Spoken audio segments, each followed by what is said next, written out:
I bought a car worth 100 grand with some old man's money just after my husband's funeral. Ashley and I were mentally and physically exhausted, yet Julia said this with glee. David was happily looking at the contract Julia had brought. Whose money are you talking about? What on earth is going on? I couldn't help but raise my voice in frustration.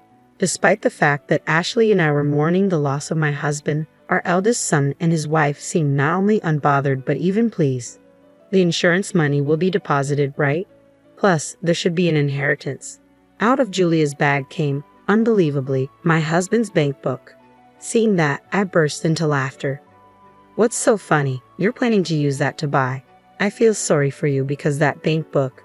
My words, spoken between gasps of laughter, turned the faces of our eldest son and his wife pale.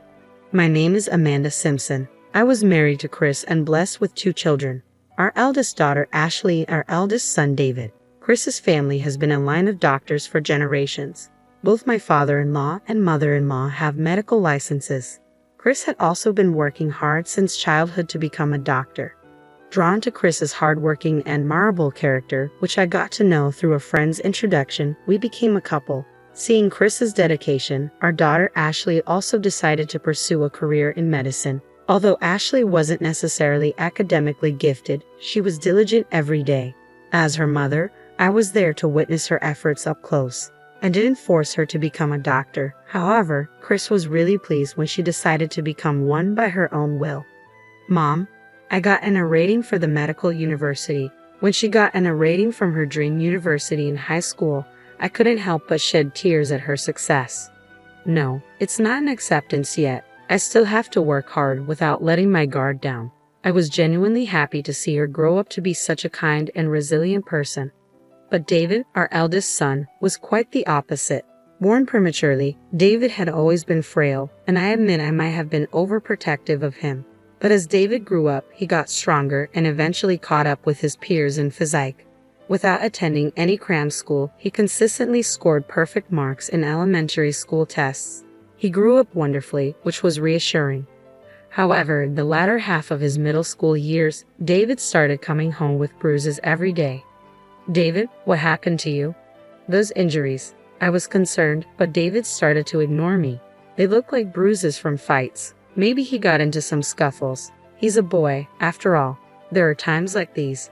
It's kind of a good thing in a way that he's grown up to stand up for himself. As long as he's not causing trouble for others, let him be, Chris said with a laugh.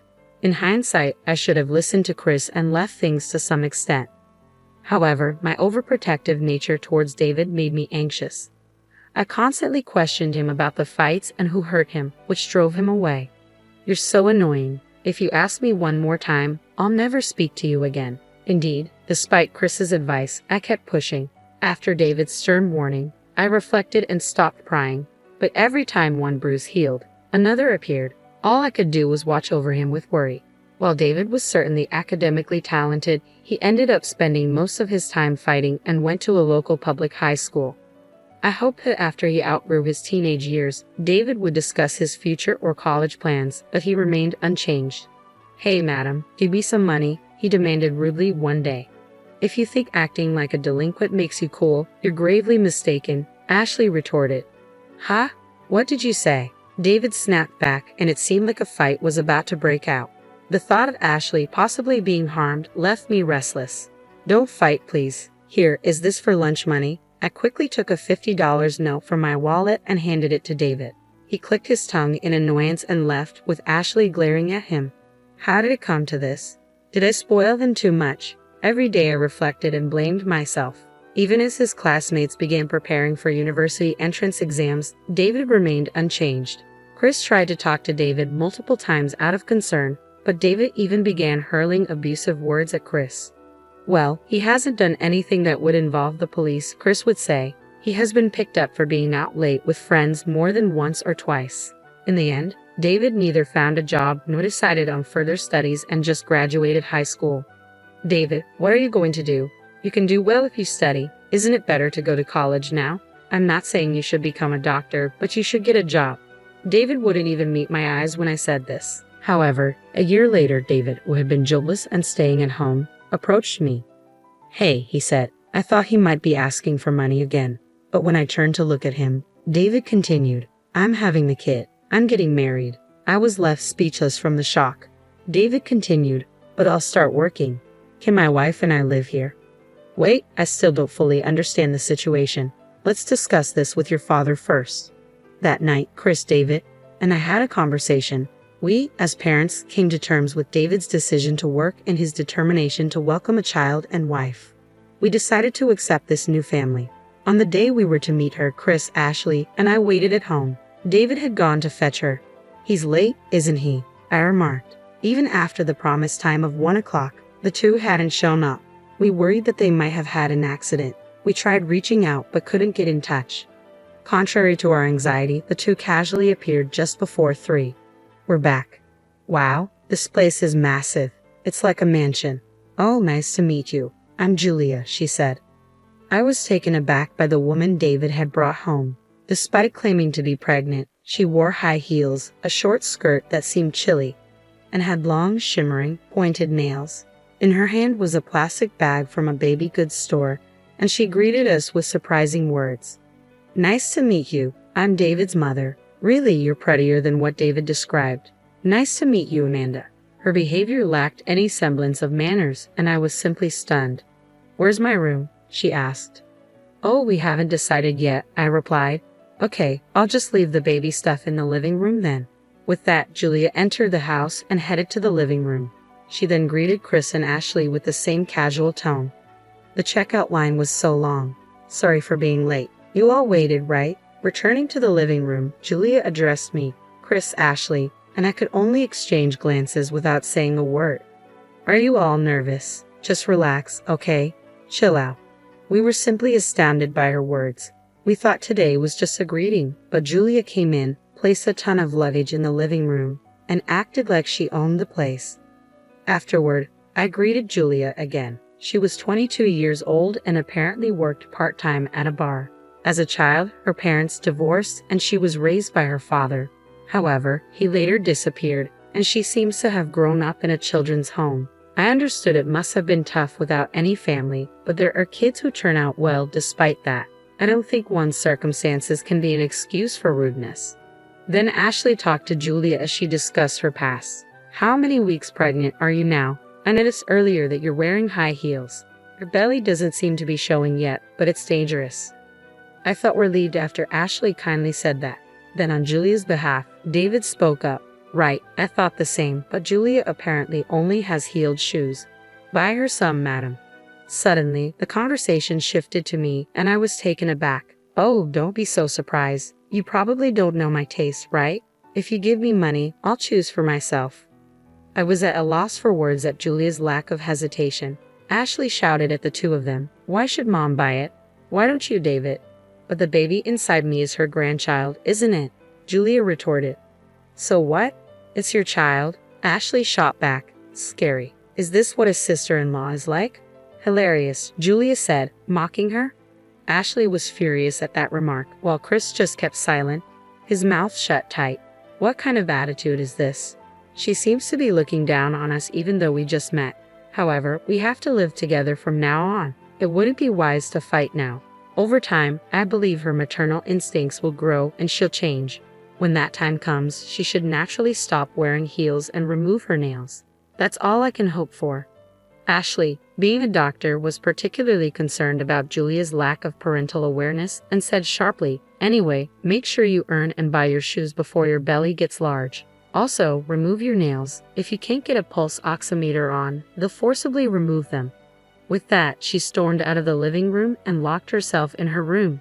Julia seemed to be mocking Ashley, but then laughed when David said, Don't worry about her. She's just jealous because I got married before her. Then our life together began. Julia went to work but didn't help around the house. She just slept all day on her days off, using her pregnancy as an excuse. David, as he declared, started working but kept quitting after arguments and then looked for other part-time jobs. The constant job changes were quite headache-inducing, but Chris said nothing about David and Julia. It seemed he had given up on them. Then something unexpected happened. With the baby items ready and the birth of our grandchild just a month away, Chris collapsed at the hospital where he worked. Despite immediate treatment, he couldn't be saved. Even with all the challenges, I had hoped for an increase in family members. I never imagined parting with Chris before that. I was so devastated that I couldn't believe it myself, and Ashley supported me. Inspired by Ashley, I tried to act strong and managed to hold the funeral. On the morning of the funeral, I told Julia, "It's fine if you stay at home, Julia. Your belly is large and it must be hard for you." "Really? Okay, I'll stay home," she replied. In our region, it's customary not to let pregnant women attend funerals. Even without that tradition, she was about to give birth, so I said that out of concern. Julia gladly accepted my offer. It was my suggestion, and I was okay with it, but I headed to the funeral feeling a bit uneasy. David, who arrived late, seemed worried about Julia and was texting her. I did warn him once, but since the baby could come at any time, I decided to let it slide, except during the funeral. After the funeral, when I got home, I was exhausted both mentally and physically. In the living room, Ashley and I were discussing dinner in a daze. Julia came down from the second floor and handed some documents to David. "Tired, huh? Did your old man make it to heaven?" she said, laughing. David laughed as well. "Might be hell," he replied. "You guys just came back from the funeral. What are you even saying?" Ashley was furious, but I didn't have the energy to get angry anymore. "Come on, Ashley, just go with it," Julia said, pointing at the documents she had given to David. Ashley and I naturally looked at those papers. "What's that? What do you mean, go with it?" The heat of the moment left us bewildered and concerned. "I used Chris's money to buy a car worth 100 grand, Julia declared, holding up some documents. Ashley and I stared in disbelief while David looked on happily. "Whose money? What on earth are you talking about?" I raised my voice out of frustration. Chris had passed away, and while Ashley and I were grieving, the couple seemed pleased instead of saddened. "We get the insurance money, right? And there should be an inheritance," Julia said, pulling out a bank book from her bag. "Dad's bank book? Julia, did you steal it when we were out?" "That's a rude thing to say. We live together, so it's not stealing. Plus, I learned where the bank book was from David, right, David?" Julia responded defiantly. It seemed David was an accomplice. What a pitiable eldest son he was. I hadn't anticipated this at all. I looked dejectedly at the bank book in Julia's hand. Chris's name was clearly written on it, but upon a closer look, I noticed something odd. When I realized the cause of the inconsistency, I couldn't help but burst into laughter. Once I started laughing, I couldn't stop. It had been a long time since I laughed so hard. Julia frowned at my uncontrollable laughter. "What's so funny? Have you lost your mind, madam?" David hurled insults at me, but I wasn't even mad anymore. All this time, I thought David was smart, but I was wrong. I felt sorry for the foolish couple. "Let's see, you wanted to buy a car, right? Have you signed the contract? Are you going to use that money? I feel sorry for you. Did you see the balance in that bank book?" Upon hearing my words, David hastily took the bank book from Julia and opened it. "What the hell? There's only $3 in here." The couple looked at the bank book in shock. Yes, that bank book was set for closure, and the balance had already been withdrawn. "This is a joke. There's supposed to be an inheritance. Where is it? And the insurance money should be deposited too." David was furious, and Julia echoed him. "Yes, there's an inheritance and insurance money. Both of my parents-in-law passed away early, and Chris had a lot of inherited and accumulated assets. Notably, Chris wasn't just a doctor, he also owned several hospitals. His total assets amounted to $1 million. However, those were assets he had built, not things he owned. Most of his assets have been donated and are now gone. The medical fees he received from patients, he wanted to use them to help other patients." "What? Didn't you know? He made a large donation, and it was in the newspapers." Hearing this, David began to tremble. He never showed interest in family matters and didn't read the newspaper, so his ignorance wasn't surprising.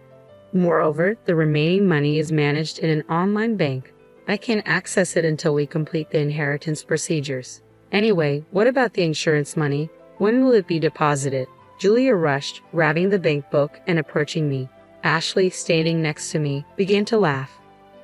"Don't you know, insurance money is not deposited into the account of the deceased but to the beneficiary's account. It'll be transferred to my account and my mother's," Ashley explained, chuckling. Hearing this, Julia's bank book slipped from her hands. David looked dumbfounded. and Ashley and I exchanged glances, stifling our laughter. What am I going to do now? I've already signed contracts, added so many options, and they told me I can't cancel. Mom, please, just this once, lend me some money. David knelt beside the distraught Julia. It had been so long since he called me Mom that it felt unfamiliar, as if a stranger was asking for a favor. I don't know. Figure it out yourselves. I pushed him away coldly. Today, I couldn't forgive the actions of my eldest son and his wife. I'm sure Chris felt the same. Mom, you must be tired. Let's go to bed, Ashley suggested. Yes, I'm not in the mood for dinner either, I added. Ashley and I stood up, ignoring the two who were sweating in the living room, and headed to the bedroom. It seemed that during the funeral, David had been communicating with Julia about a deal. I thought they were concerned about their health, but it seemed the car was more important than their unborn child. In his lifetime, Chris always said he didn't want to leave a single penny to David and Julia. As planned, the insurance money was transferred to Ashley and me. Chris died young, and David, even after starting a family, remained unreliable. Chris had thought about what might happen after his death and even left a will. According to the will, the real estate, most of the remaining cash, and the hospital were left to me. Ashley was nominated as the successor to this hospital and bequeathed his personal investments.